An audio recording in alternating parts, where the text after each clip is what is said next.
Cool. So, I want to begin with the announcement that Monday, April 25 is during Math Retreat, which you all have received many emails from me regarding at this point already. There's a program in that link that I've sent you now a few times. And two relevant things is I expect you all to go see a talk drawing in the Math Retreat. I know that you have this hour free. So you'll be going to a talk drawing that hour at least. Then come talk to me about that talk. Tell me about what it was about. You know, I don't expect like a full synopsis, but enough to have a conversation. And then that will be, if you like, the homework assignment for that day. Go to the Math Retreat and then find a time to come by my office and talk to me. Yeah. How long are the talks? Between 20 and 50 minutes, and there is a schedule available on that program that I sent out. Okay. I say between, but I mean 20 or 50 minutes. Yeah. And then how long does the whole Math Retreat last? As far as like entering the competition and whatnot? The false talks begin at 8 a.m. The Math Retreat ends, I believe, 4? Question mark? Look at the program that I said that has been sent out via links. Yeah. So we are not expected to be the whole Math Retreat, right? Because I got classes in Math Retreat, I can't make it all the time. Yes, I understand that. Okay. But I know for a fact you have the 11 o'clock to noon hour available. Yep. So you can't tell me that you can't make it 20 talks at all that day because you're busy all day. Because I'll know that you're lying to me. All right. Cool. Any questions about that? Yeah. Do you know what the competition is, or no? Is that anything you The details aren't, but the timing of it is in the link. So it's a team-based competition. So you'll sign up with between 2 and 4, group of between 2 and 4 people. There will be, I don't know, approximately 10 questions that you'll get asked. You'll get asked a question, you'll walk out what the answer is. It won't be like, prove this thing, it'll be much more like, compute this thing. And the reason for that is because it needs to be assessed as correct or incorrect very, very quickly. So you'll write down the answer, you'll show that to the person who's assessing points. That person will say either good job or not good job. And you'll either get or not get points towards the competition there.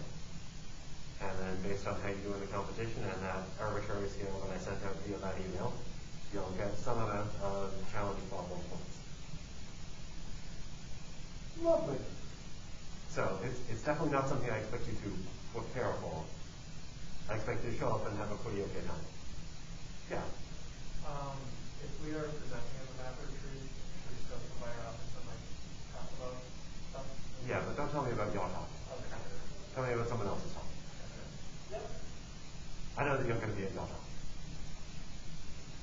Cool. And of course, if there is like an honest to God scheduling thing, like, no, I feel sick today and there's a Math Retreat, so I can't go to any talks. It happens. You know, let me know. Cool. So, how many people think they're going to try to sign up for this Math Retreat competition for those 3 points? Okay, cool. How many people think they might try to join a team consisting of other members from this class? All right. Well, you know how to contact each other, I hope. Hands up.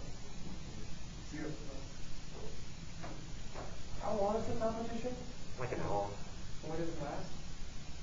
Either starts at 3 or starts at 2 or somewhere in that range. Look at the schedule. Okay. I made the schedule, so I should know. I made the schedule, so I don't have to know now. Fair enough. Cool. All right. So let's pick up where we left off last time. We were proving the extreme value theorem. What did the extreme value theorem say?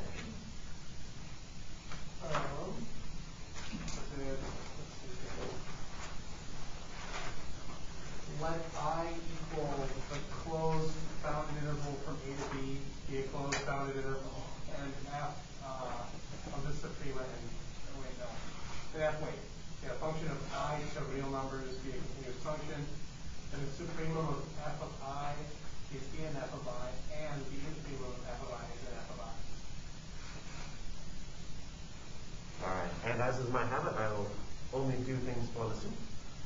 If you've looked at the homework for today already, you'll notice that you're just going to do it for the int. And what have we done so far? We've verified at least by this lemma 7.3.4. We've shown that this set is at least bounded, and we only show that it's bounded above. Sets that are bounded above have subplenum.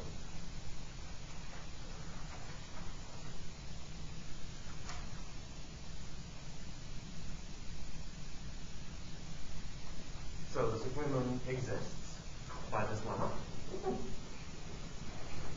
So all we have to do now is show that the subplenum is actually in the set. And the proof will be really similar to the proof of that lemma. It's almost as if there's a more general approach that could probably have done both of those in the same fell swoop. Let's prove. Alright, so we now know that these two things exist.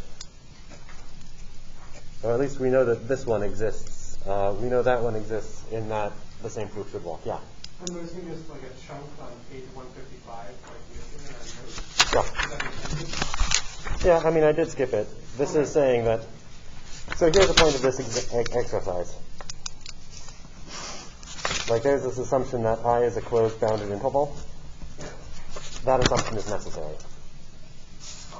If I is a closed unbounded interval, the extreme value theorem does not hold. Oh, okay. If I is, similarly, if I is, oh no, this one is a non-closed bounded interval, so the closedness is necessary. The supremum and infimum might not be in the set. Okay.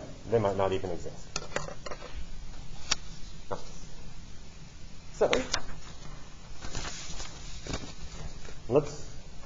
and the proof is exactly the example that you would think of from Calc 1. What's a function you can think of whose image is not bounded above?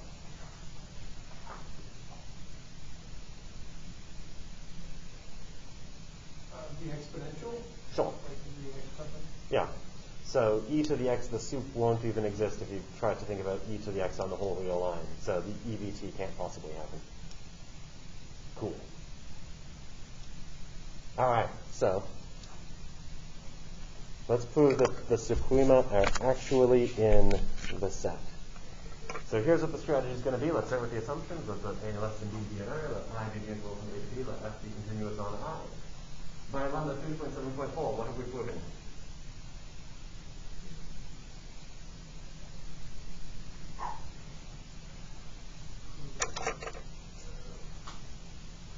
F of I is bounded if I is the closed interval between A to B and F of I to R is a continuous function. Yes, but I don't need those ifs because I already know those facts. Okay. I know that I is AB, F is continuous on I. So all of the assumptions are satisfied, so I get the conclusion. Okay. So I know that this set is bounded. What sort of sets have suprema? You need bounded and what else to have a least upper bound? Non-empty? Non-empty. Is this set clearly non-empty? Can you give me the name of an element of that set? Oh, A. Not A. How about F of A though? Oh, okay.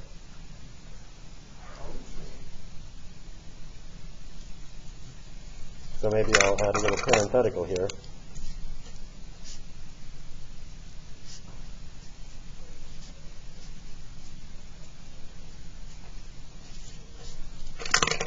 So the completeness of the real line allows us to conclude that sup of f of I and inf of f of I exist. That's good. If you're trying to prove something about a thing, it's reasonable to start by proving that the thing exists. Now, let's get to the actual proof of the claim. We need to prove that these things are in f of I.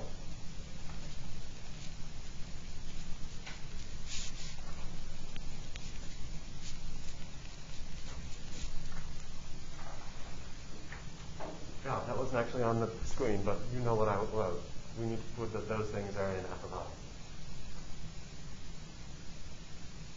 Alright, as is my one. I will only prove it for the soup. I've left as a homework problem doing it for the in for you.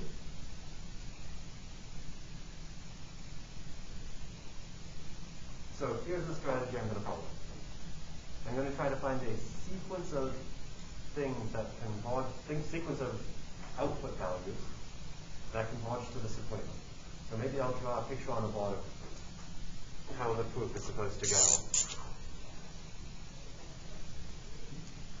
Alright, so here I have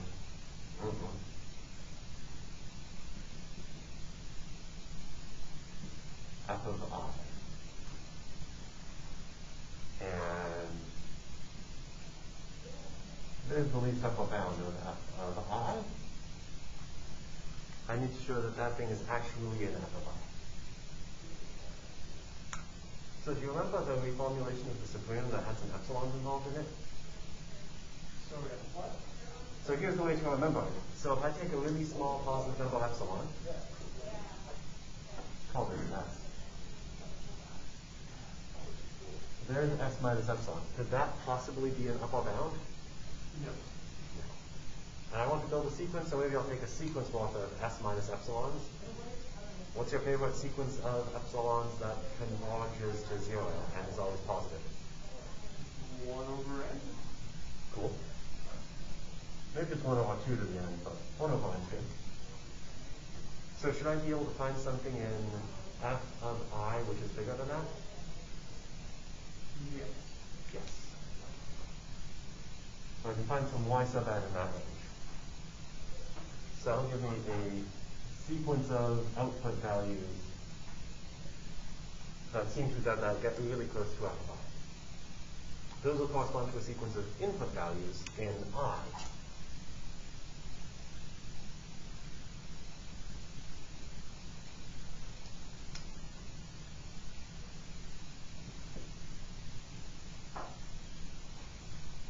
Right, those are supposed to be the x values of the dots that I drew above. You can't see the dots anyway from where you're sitting probably. So, there's a sequence. Is it obvious that that sequence should converge? I mean, no, I've kind of drawn them scattered everywhere, right? Is it obvious that that sequence is bounded? Yes. What's true about bounded sequences? Not they converge. By the Bolzano-Virus stress theorem, I can find a subsequence of them that does converge. So now I'll draw these accidents so that they look like they're getting close to something. I'll just throw out a bunch of them. So that means I've thrown out a bunch of these y sub n's. Do the y sub n's still get close to the supremum? Yes. Okay, that's good. These things get close to some limiting value. Should that limiting value still be an I? Yes. Yeah, like that would be an inequality to check, but limits respect loose inequality, so that endpoint should be in there. So the function should be continuous at that point. Does that mean that the f of y sub n should converge to, nope, the f of x sub n should converge to f of the limit, right? Oh, that means f of the limit must be the supremum. Yes. Have I just produced an input that gives you the maximum output? Yes. Yeah, there's the proof of the extreme value theorem. Oh. Let's now just put it in horns. Let's start with the sequence of y sub n. So for any n in n, s minus 1 over n is not an upper bound on f of I, right? It's less than the supremum. As a consequence, I can find this y sub n that was pictured on the board. I can find some y sub n in f of I so that s minus 1 over n is less than or equal to y sub n. In fact, that's a strictly less than, I think. And s is the supremum, so all the y sub n's are less than or equal to s. Cool. Are you happy so far? So the next thing that hopefully I said while I was drawing this cartoon picture is the y sub n seems to be getting close to the supremum.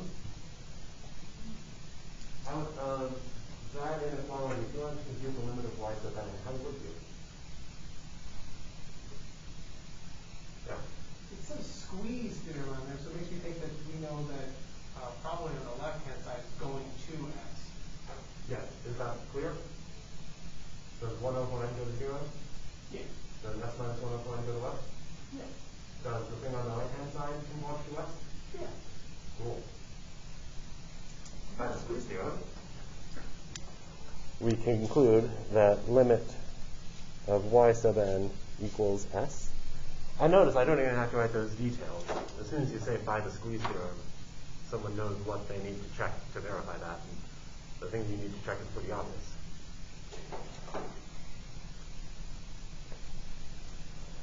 All right. Full sign, right? Not like a large greater than. Okay. Indeed. That was clearly a strictly greater than sign that I drew though. All right. So now let's get these x sub n's. So each of those y sub n's is in f of I. That means they're outputs. That means they come from an input. So there's some x sub n in the domain. So that f of x sub n equals y sub n. All right, so the next thing that happened in this very informal discussion was the x sub n's were bounded. So let's try to establish that they're bounded. If these x sub n's are all in the closed interval from a to b, what should be a lower bound?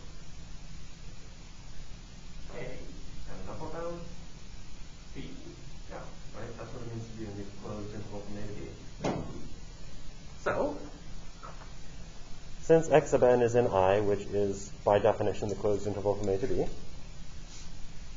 we get that inequality. Does that mean that a and b are bounds on x sub n? Yeah. Groovy.